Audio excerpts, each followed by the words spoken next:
Hello and welcome. So, you're an AI professional, which means you're already incredibly skilled at what you do.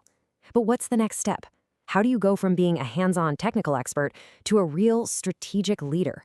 Well, that's exactly what we're going to break down today. We're looking at the blueprint for that journey and how to turn all that technical know how into visionary leadership. All right, let's jump right in. This right here is the heart of it all. Being the best coder or the most brilliant data scientist is an amazing start, but it's not the whole story, not even close. Real game-changing leadership in AI demands a much, much wider view. It's about seeing the big picture, the business, the people, the future. It's the shift from simply doing the work to defining the work that really needs to be done. So we're going to think like an architect. And as you know, every incredible building has to start with a rock-solid foundation. For an AI leader, that foundation is strategic thinking. It's the bedrock, the absolute non-negotiable that everything else gets built on top of. I love this slide because it shows the two mindsets so clearly. Over on the left, you've got the tactical firefighter. They're amazing at putting out fires and solving today's problems. And that's super important work, but it's not leadership. Now look to the right. That's the strategic architect. They're not just reacting, they're looking way down the road, creating opportunities for the future, and, designing things so those fires never even start in the first place. A great architect also knows they're not building in a bubble, right? You've got the clients, the engineers, the city planners. Everybody has a say. And it's the exact same in AI. The business team wants rapid growth. The legal team is focused on risk. Engineering is worried about what's actually possible. So here's the deal. Your job isn't to wish those conflicts away. It's to be the one who gets everyone in a room, puts the trade-offs on the table, and helps find the best path forward for the whole organization. That's leadership. Okay, so you have the foundation, you understand who you're building for, but how do you actually start building? That brings us right to part 2, turning that plan into a reality by building the structure. This is such a huge point. You can read every book on AI strategy, memorize every framework, but real expertise, that comes from applying all that knowledge in the messy, complicated real world. It's kind of like the difference between knowing a recipe and being a fantastic chef. That secret ingredient is practical wisdom, and the only way to get it is through experience.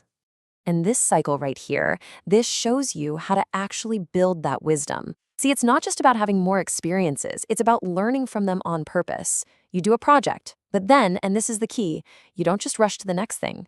You stop, you take a breath, you reflect. What went right? What was a total disaster? You pull out those key lessons, and then, most importantly, you consciously change what you do next time. That loop is what turns experience into expertise. So we've laid our foundation, we've built the structure. The last piece of the blueprint is all about the environment. I mean, a brilliant architect would never design a glass skyscraper for the middle of an earthquake zone, right? In the exact same way, a brilliant AI leader has to design their projects for the specific context of their organization. Let's just sit with that for a second. This is all about being radically realistic. It is so easy to fall into the trap of thinking, if only we had a bigger budget, or if only my boss really got it. But real leaders don't work in a fantasy world. They take a hard look at the reality of their situation and figure out how to build the best possible thing within those real-world constraints. So how do you get a handle on that reality? Well, you ask these kinds of questions. How much experience does your company actually have with AI? Is executive support real, or is it just lip service? What's the actual budget we have to work with? What can our team do right now? And maybe the biggest one of all, is our culture actually ready for this kind of change? An honest answer to these is your roadmap. And holding all of this together is the growth mindset. I mean, let's be real, the world of AI is moving at lightning speed. What you knew 6 months ago might be totally outdated today. So leadership here absolutely requires the humility to say, I don't know everything, and the curiosity to constantly be learning. In this field, it's not just a nice little bonus, it's a flat-out requirement for success.